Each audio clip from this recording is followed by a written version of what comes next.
This is what you call comedy? You expect me to laugh at this garbage? This is the best you can come up with? Correct me if I'm wrong. I thought Karen Elaine Johnson and Josephine Victoria Achioto, or maybe it's Ocho Cinco. Casey, who are you talking about? My bad. You guys know them as the collective of Yentas, Big Red, Joy Behar, and the infamous Whoopi Cushion. Which, by the way, have you ever noticed that doctors at Woke Memorial Hospital, they assign the name Joy to the most miserable women? How can someone as miserable as the Wicked Weave be named Joy Reid? I know it's difficult to ascertain the mood of Joy Behar since her face lost the ability to make expressions after decades of exposure to plastic, but why do they name the faces of misery Joy? Doesn't make any sense, does it? Anyway, I thought the Whoopi Cushion and Big Red, I thought they chose to identify as comedians.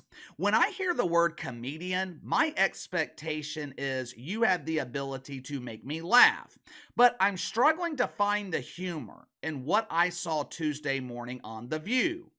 If you haven't already, make sure to like and subscribe. You can follow me on Twitter at KC_BTL84. By the way, fun fact about the copacetic relationship between Big Red and the Whoopi Cushion. You can make a strong case that this duo of Yentas, they had the strongest relationship on The View.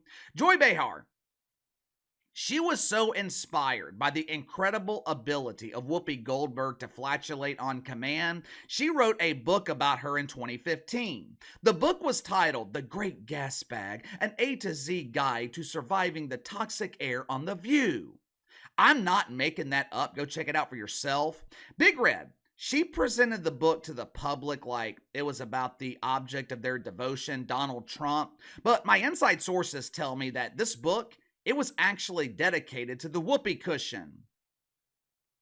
Later tonight, CNN, they are going to be hosting the first and more than likely the only presidential debate. If you don't feel like wasting your valuable time watching it, don't worry about it because Uncle KC, he's going to be doing a full recap of the debate tomorrow here on the channel. Since they know Johnny B. Biden is heading into this debate at an extreme disadvantage, since they know Johnny B. Biden is going into a battle of intelligence unarmed, the mainstream media, they have been doing everything they can this week to minimize this debate. Matter of fact, some in the media, they are pretending to be offended that John Biden would even share the debate stage with Donald Trump. Last night, the Wicked Weave, she was hosting her primetime hour of propaganda on MSNBC. I'm going to have to come up with a new nickname for our bundle of joy. Over the past couple of weeks, Joy Reid, she has went through some stylistic changes. I don't know if there were budget cuts at MSNBC and they can no longer afford to emulate the hairstyle of the Trumper. Maybe Joy Reid felt the sudden urge to go all natural. I don't know. What I do know, Joy Reid, she has stopped styling her hair like Donald Trump. Last night, Joy Reid invited two unknowns on her show that no one's ever heard of. Seriously, where does MSNBC find these people? Are they poaching people from CNN? Lately, it seems like every time I share a segment from MSNBC, the people are unrecognizable. Maybe anonymous dump divers from the WNBA, they are moonlighting as pretend political analysts at MSNBC. When you think about it, it makes perfect sense. WNBA players, they pretend to play basketball, so shouldn't take too much extra effort to pretend to know what the hell you're talking about. Last night, Joy Reid, she was pretending to be offended. She doesn't understand this debate. She doesn't understand how someone as classy and eloquent as our fearless leader could share the debate stage with a criminal.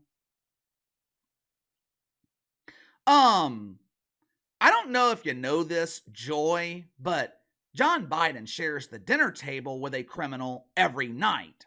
I highly doubt he's going to be bothered sharing the debate stage with another one. Matter of fact, it might put him in his comfort zone. Johnny, he could actually go into this debate feeling like he's in a safe space.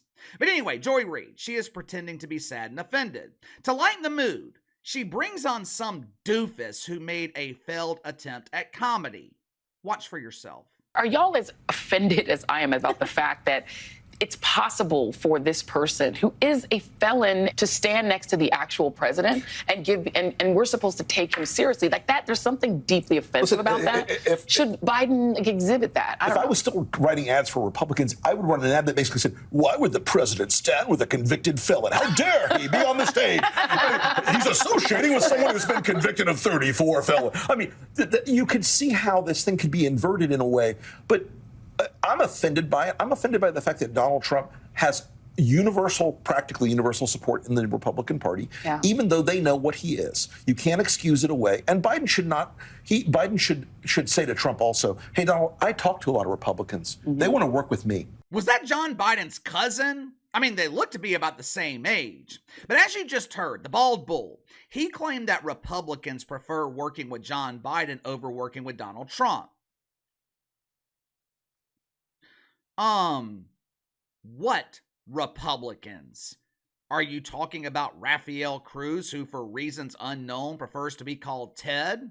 Like the rest of us, Ted Cruz, he thinks John Biden is an incompetent disaster.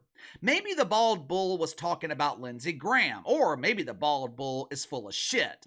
Maybe he is doing what MSNBC pays all their analysts to do, lie. But as bad as that segment was, it pales in comparison to what I saw Tuesday morning on The View. The projectiles of saliva that we just saw from MSNBC, that was accidental. What I'm about to show you from the Queen Yenta on The View, it was absolutely intentional. It is no secret that the lovely ladies on The View, they are being paid to hate Donald Trump.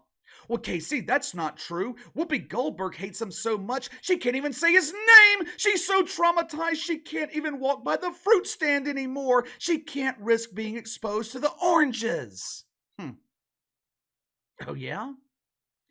Do I need to show the clips again? Do I need to show the women on The View fawning all over Donald Trump?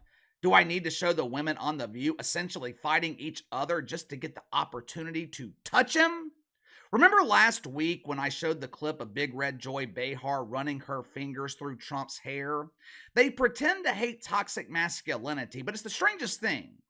It wasn't all that long ago the Trumper would visit the women on The View and they could not contain themselves. They're running their fingers through his hair. They're touching his arm. They were damn near mesmerized by his presence. Weird, right? I mean, who would have thought women would be attracted to masculinity? Strange. Now, obviously, that's not the case today. The non-binary mouse, he doesn't pay these women to fulfill their natural fantasies. ABC, they're paying the yentas on The View to spread lies and propaganda. Tuesday morning, the ladies, they were discussing the presidential debate. Now, as you guys know, Whoopi Goldberg refuses to say the name Donald Trump. She refers to the former president as you-know-who, or maybe it's guess who. Who cares? For years, the whoopee cushion has refused to say his name. Tuesday morning, though, the whoopee cushion slipped up. Perhaps doctors at Woke Memorial have found a way to neutralize the symptoms of stage 4 OMB. Orange Man Bad! For the first time in years, Whoopi Goldberg allowed her fantasies to interfere with her career, and she accidentally said the name of the object of her devotion. Watch for yourself. I think it would be remiss of us to not say, Joe Biden knows how to do this. Yes. He knows how to do this. He's quite good at this. And, you know, you can't refute anything with him because he just, when I say him, I mean... He rambles. Trump. Yeah. He tends to just... But can I mention one thing?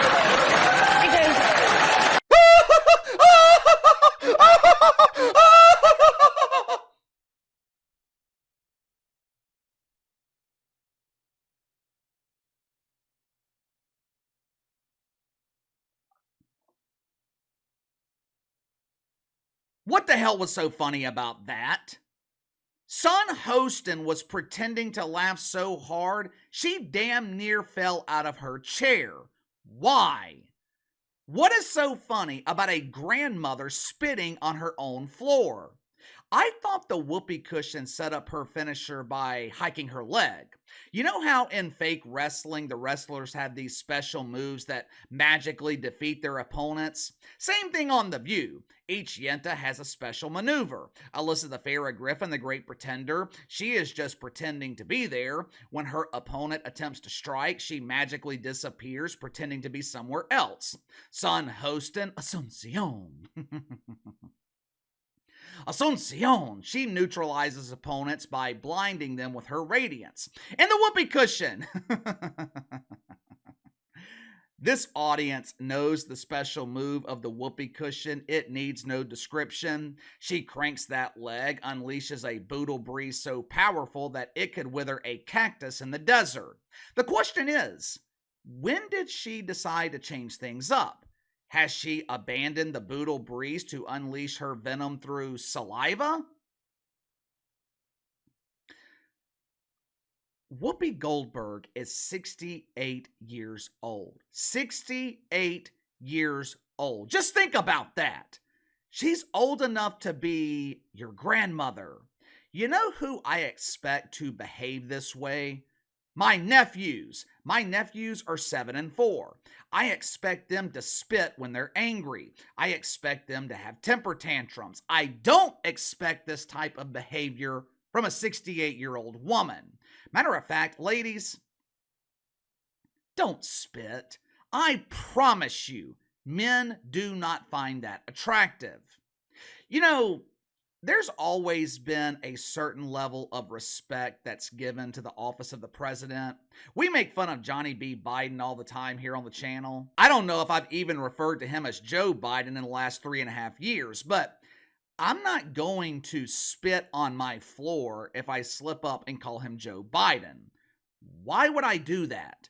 Why would I spit on my own floor? But also, whether I agree or disagree with John Biden, whether I love him or hate him, you still respect the office, the position. It's the same with former presidents. I thought George Bush was a disaster, both of them, Father Bush and W. Thank God we didn't have to suffer through 4 years of Jeb. Could you imagine having a president named Jeb? George Bush, W, disaster. The media destroyed him when he was in office. But once he got out, George Bush was mostly treated with respect. The level of disrespect that we have seen between the media and Donald Trump, it is unprecedented.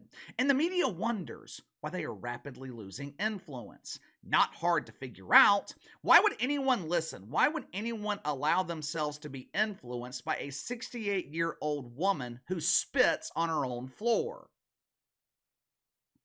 Give me your thoughts on this. Joy Reid pretends to be offended by John Biden sharing a debate stage with Donald Trump. Whoopi Goldberg humiliates herself on national television and spits on the floor. I don't even know what to ask you. Just sound off in the comments below. Like, subscribe, share the video. Appreciate your support. Best way to contact me is by email at btlkc84@gmail.com, and I'll see you guys later.